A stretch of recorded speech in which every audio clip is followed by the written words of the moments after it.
So I came across this article and I thought it was pretty cool. It talks about a new ROM that was created using the aesthetic of Super Mario World. So it's pretty much all the mechanics and everything like that from that game, but they created a new game itself using Luigi. So I thought that was pretty cool. Super Mario World is like one of my favorite games of all time. That's like one of the first games that really got me into gaming and video gaming and stuff like that. So I thought it was pretty cool to do a video on this, something we can go over. So Simpatico is a new Super Mario World hack that took nearly 3 years to make. Available to download now from SMW Central. So, a new ROM hack that represents nearly 3 years of work has just been released for Super Mario World, giving players a challenging new adventure to play through. So it's pretty crazy because when you think 3 years, you're like, damn, that's kind of a long time, to create a game that already has a lot of the artwork and aesthetic pretty much done for it.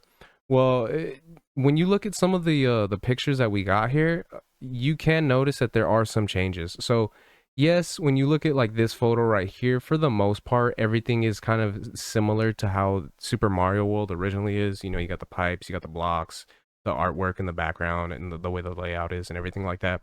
But then you look at some of the other photos that they got here, and although it does again look very similar, the trees, the branches, and the bushes, and then like the little fruits here, and the shack though, it does look a little bit different in the sense that like yeah, this might be some of the textures as well as some of the artwork that was done from the original game, but for some reason it looks a little bit off.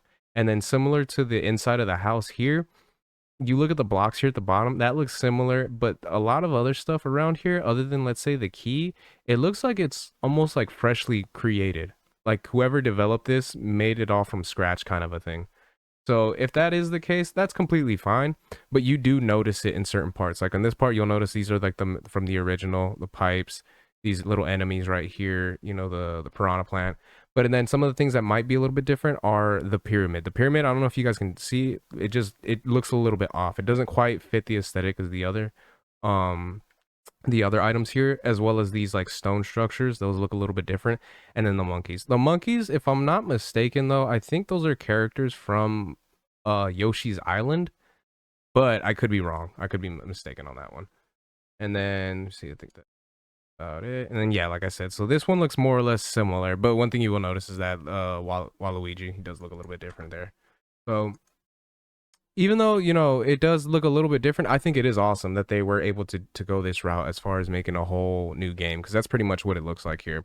We'll continue on with the article. So in the hack, players will travel across the colorful outworld, hopping from level to level, with 27 exits in total, with the overall objective for each stage being to solve a bunch of puzzles and then to lure Waluigi through various obstacles without him being able to touch Luigi. This requires a ton of precise movements for the player, as Waluigi will not only try to catch up to them to issue a kiss of death, but will also copy your input, albeit with a slight delay.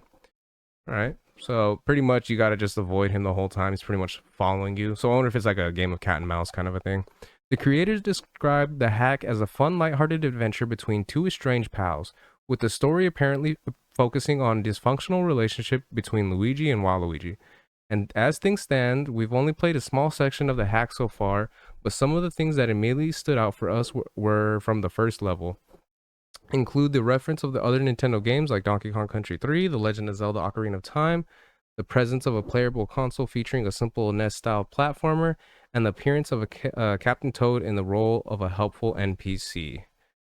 So that's pretty cool. So they're gonna have Toad in the actual game itself, and then just references to Donkey Kong and Legend of Zelda. So that's pretty awesome. I think this will be something fun to play, especially like I said, if you're a fan of the Super Mario World games like I was, then definitely something to check out if you have the ability to. Like I said, I don't have a PC unfortunately, so I won't be able to actually experience this myself. I can probably go online though and just double check like some videos on YouTube and everything like that. But it is something, like I said, it is one of my favorite games. So this is something I would at least want to see how it is, see how it plays, and see if it is something worth checking out. And for anyone out there that is wondering, yeah, it is available to download. So if you did want to go ahead and play it for now, you will have that ability. So those are my thoughts on that. Let me know what you guys think in the comment section. If you guys can like, share, subscribe, all that good stuff. And until next time, Harmonic out. Peace.